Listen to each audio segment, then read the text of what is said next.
Hello guys, आज हम लेके आए हैं आपको बहुत ही अच्छी कहानी जिसे सुनकर आपको बहुत आनंद आने वाला है। सुनिएगा। ये कहानी है आलसी चिड़े और एक मेहनती चिड़िया की, जो कि एक जंगल में बरगद का बहुत बड़ा पेड़ था। उस पर एक चिड़िया और एक चिड़ा रहा करते थे। दोनों ही बड़ी मस्ती से नाचते गाते और मज़े करते रहते थे। चिड़िया बहुत ही सीधी और भोली थी, पर चिड़ा बहुत चालाक और धूर्त किस्म का कामचोर था। चिड़िया और चिड़ा रोज सुबह उठकर दाना चुगने जाते थे। एक दिन की बात है, उन दोनों को ही खाने के लिए एक दाना भी नहीं मिला था और दोनों को भूख भी लगी थी। दोनों खाने के जुगाड़ करने के लिए बहुत दूर निकल गए और दूर शहर के एक घर में जा घुसे। उस घर में एक बर्तन में चावल और दूसरे में दाल रखे थे। चावल और दाल को देखकर चिड़ा बोला, क्यों ना हम आज खिचड़ी बना लें। चिड़िया ने भी अपनी सहमति दे दी। चिड़ी और चिड़े ने चोंच में दाल चावल भर लिए और अपने बरगद के पेड़ पर बने एक घर में लौट आए। वापस आते ही उन्होंने दाल चावल की खिचड़ी बनाई। खिचड़ी बहुत ही स्वादिष्ट बनी थी। खुशबू दूर दूर तक आ रही थी। चिड़ा कामचोर और चालाक होने के साथ पेटू भी था। चिड़े ने सोचा कि खिचड़ी आधी आधी बांट दी तो मैं भूखा ही रह जाऊंगा और मेरा पेट भी नहीं भरेगा। धूर्त चिड़े ने एक योजना बना दी। वो चिड़िया से बोला, खिचड़ी अभी गर्म है, अगर गर्म खिचड़ी खाओगे तो अपना मुंह जल जाएगा। जब तक खिचड़ी ठंडी होती है तब तक पास के तालाब में नहा के आते हैं, चलो फिर तसल्ली से बैठकर खाएंगे। चिड़े ने कहा, यदि हम दोनों साथ नहाएंगे तो पीछे से कोई हमारी खिचड़ी खा जाएगा।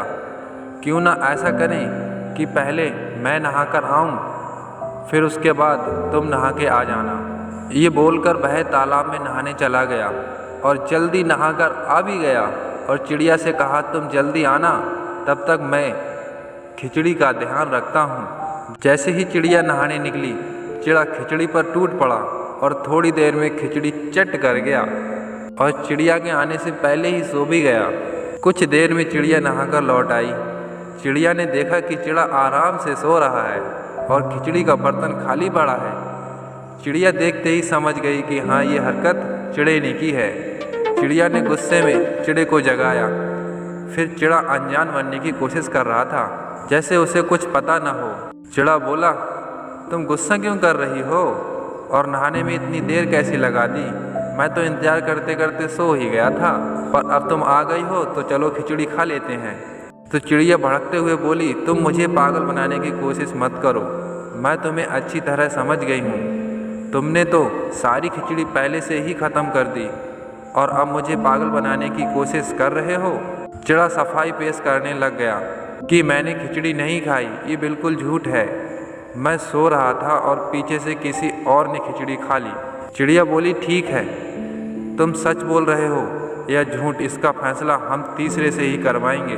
थोड़ी दूर पीपल के पेड़ पर एक कौवा रहता था जो बहुत होशियार था। चिड़िया ने कहा, उस कौवे से ही पूछते हैं कि क्या सच है और क्या झूठ है। और दोनों कौवे के पास चले गए। चिड़िया ने वहां पहुंचकर कौवे को सारी बात बता दी। कौवा चिड़िया की बात सुनकर सारा माजरा समझ गया। कौवा बोला कि मैं तुम दोनों की कच्चे धागे की परीक्षा लूँगा। तुम दोनों को कच्चे धागे से पीपल के पेड़ पर झूला झूलना होगा और तुम में से जो झूठा होगा उसका धागा टूट जाएगा। दोनों इस परीक्षा के लिए राजी हो गए। चिड़े ने चिड़िया से बोला, पहले तुम झूलो, बाद में मैं झूलूंगा। चिड़िया भूखी थी तो आसानी से झूलने लगी। उसके वजन से धागा नहीं टूटा। अब चिड़े की बारी आई तो चिड़ा जैसे ही कच्चे धागे पर लटका, धागा टूट गया, क्योंकि खिचड़ी अकेले ही खा गया था ना, इसलिए, जिससे वजन बढ़ गया था। चिड़ा जमीन पर आ गिरा और उसके मुंह और पैर में चोट भी लग गई। कौवे ने कहा कि हो गया फैसला, चिड़िया सच्ची और चिड़ा झूठा।